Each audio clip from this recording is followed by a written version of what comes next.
reality, 11. I have to just put it because sometimes we need to go back to telling women the truth, though.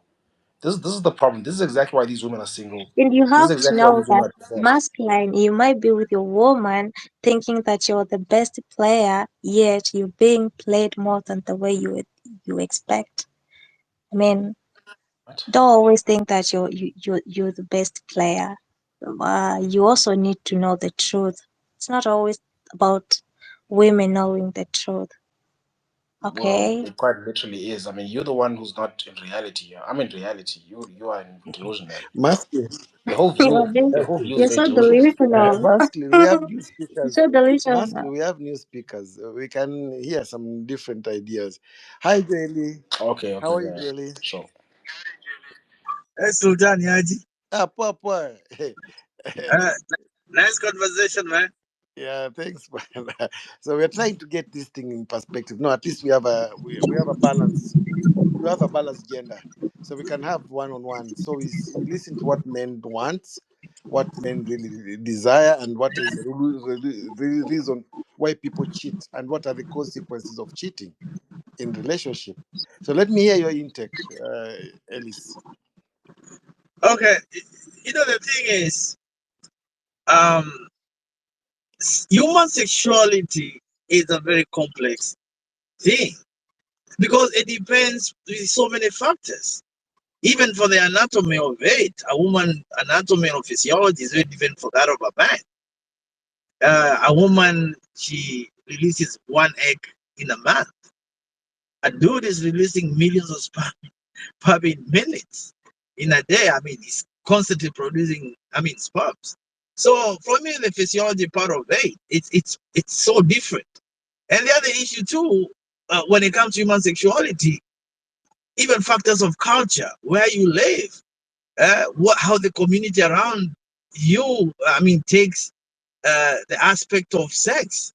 Uh, is very different. For example, even it's within the same country, like even for example, even where we are, like for example in Kenya, you know, the way sexuality is viewed probably in the Muslim community in the coast will be very different by the Pokot. Guys who are raising cattle in somewhere in some savannah land. So that's what I'm saying is there can never be one size fit all. This is the way everybody views it. It's very different. We have to agree from that point of view. The context has to be there. And the other issue is that, like for example, the gentleman just asked a question: do you want a man? The what a woman needs from a man. It depends. Also, there are a lot of factors there because women just need a dick. That's why they'll sleep with a driver or with the janitor at the job because her intention is not money. She wants just a good time, probably some sexual escapade, and it happens all the time.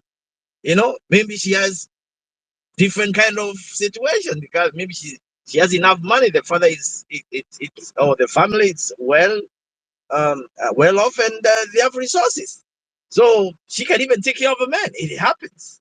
You know, that's where we find out a woman knows that what a man is bringing is probably what a man can do for her in terms of probably her sexuality or security, whatever it is.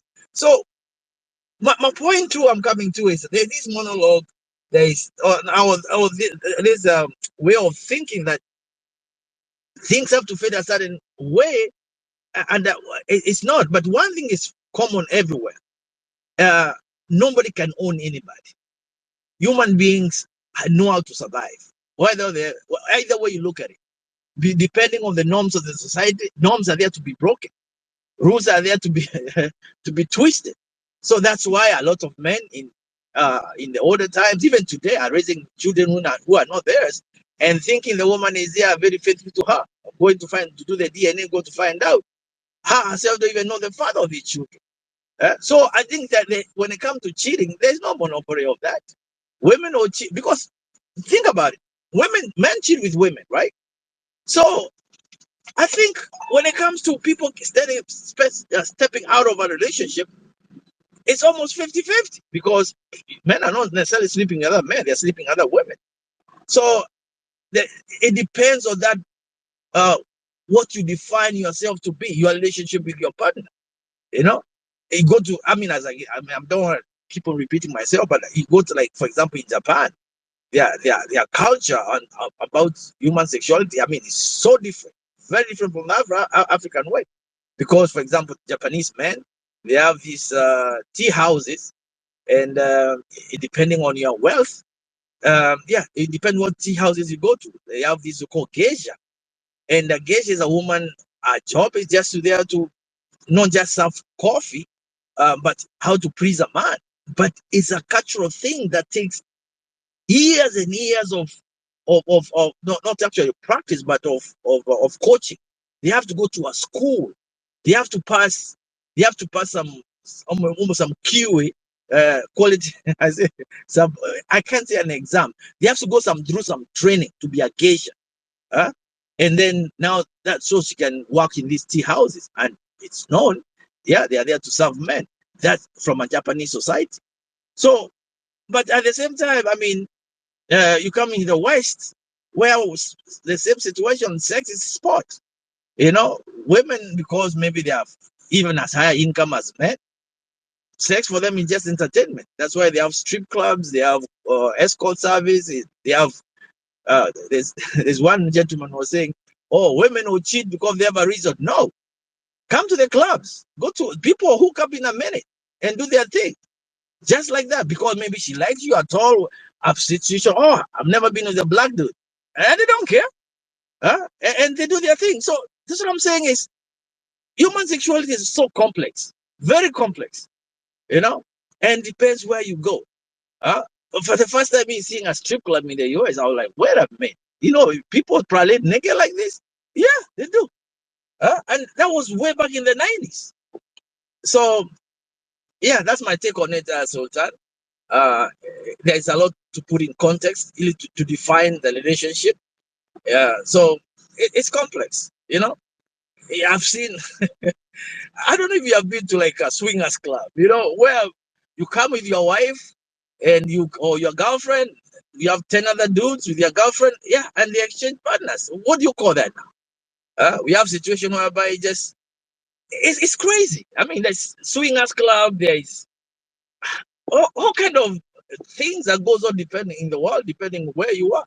But at the same time, All right. if you look at the Pokot in Kenya, Ernest. yeah, But you can't really use those examples, bro. Swingers, clubs. We were speaking in general, and most importantly, we were speaking about normal people, normal relations.